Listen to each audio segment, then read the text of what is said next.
हम सब अक्सर सोचते हैं कि असली बुद्धिमानी किसमें है, तेज दिमाग से दूसरों को हराने में या फिर चालाकी और झूठ से फायदा उठाने में।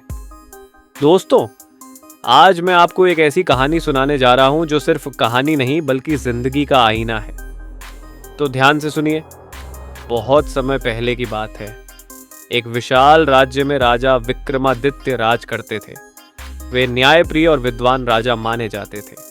उनके राज्य में खुशहाली थी, पर राजा के मन में एक चिंता हमेशा बनी रहती थी। उन्हें लगता था कि लोग धीरे धीरे चालाक हो रहे हैं। कोई झूठ बोलकर फायदा उठा लेता, कोई दूसरों को धोखा देकर अमीर बन जाता और कोई सिर्फ ऊंची ऊंची बातें करके खुद को सबसे बुद्धिमान साबित करने की कोशिश करता। राजा सोचते रहते, आखिर असली बुद्धि किसमें है? क्या चालाकी ही बुद्धि है या सच्चाई और अनुभव? यही सवाल उनके मन को बेचैन करता रहता। एक दिन दरबार में बड़ी हलचल मची।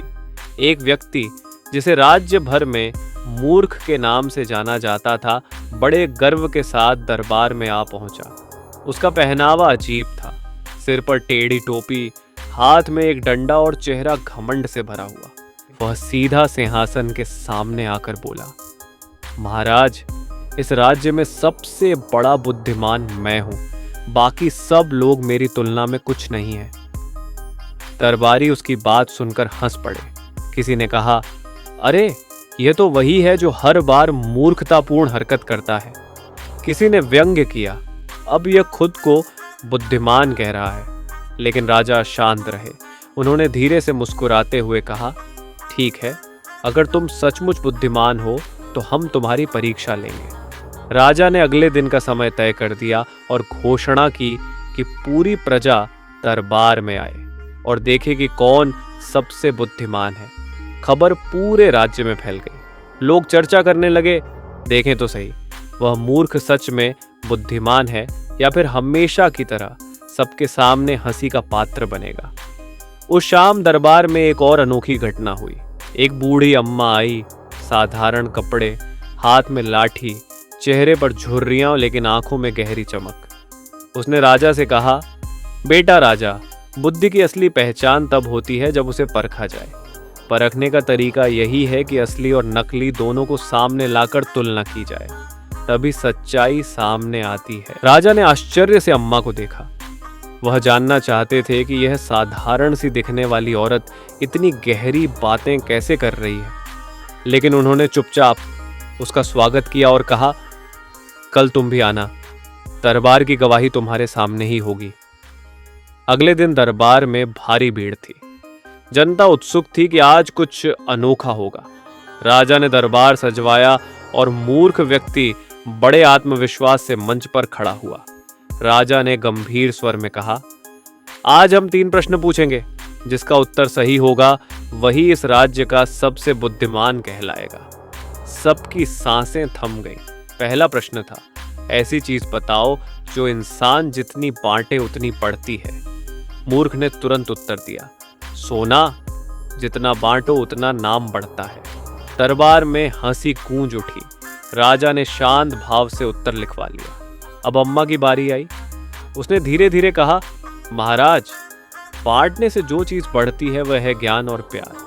जितना आप दूसरों को देंगे उतना ही आपके पास और आएगा। पूरा दरबार सन्न हो गया।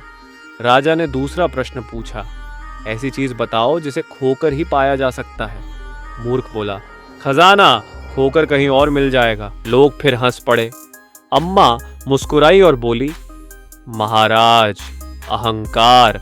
जब तक इंसान का अहंकार नहीं खोता तब तक असली ज्ञान और शांति नहीं मिलती।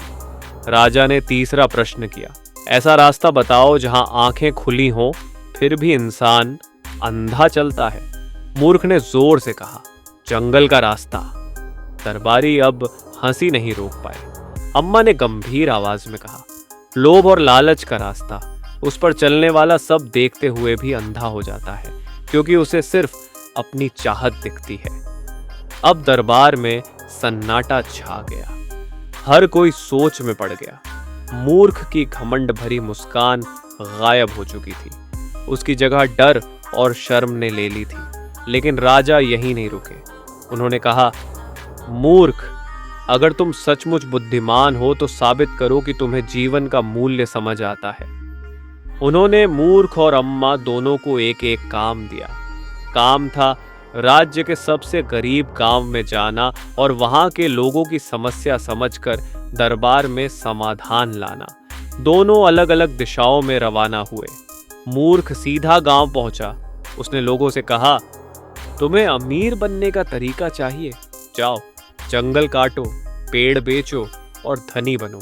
गांव वाले हैरान रह गए, क्योंकि अगर वे ऐसा करते तो उनके पास छांव, लकड़ी और फल सब खत्म हो जाते। लोग उसकी बात को नजरअंदाज कर गए। मूर्ख गुस्से में बोला, तुम सब मूर्ख हो, मेरी बात मानो तो अमीर बन जाओ। उधर बूढ़ी अम्मा भी गांव पहुंची। उसने बच्चों को भूखा देखा, औरतों को परेशान देखा, बूढ़ों को चिंतित देखा।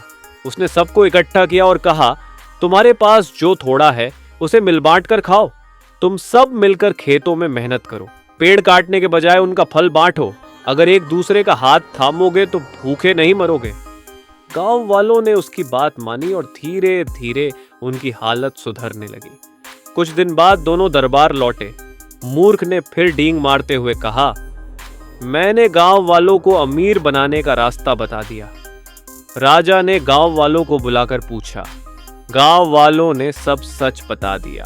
फिर अम्मा की कहानी सुनाई, कैसे उन्होंने बांट कर जीने की शिक्षा दी और भूख मिटाई।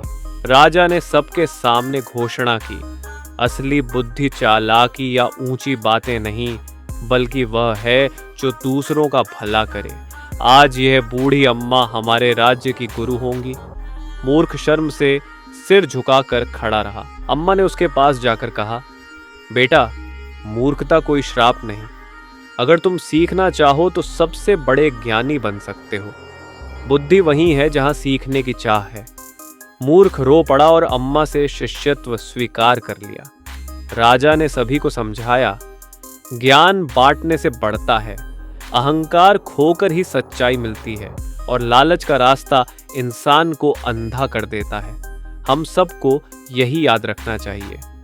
दोस्तों, अगर आपको यह कहानी अच्छी लगी और इससे आपको कुछ सीख मिली तो इसे अपने दोस्तों तक ज़रूर पहुंचाइए।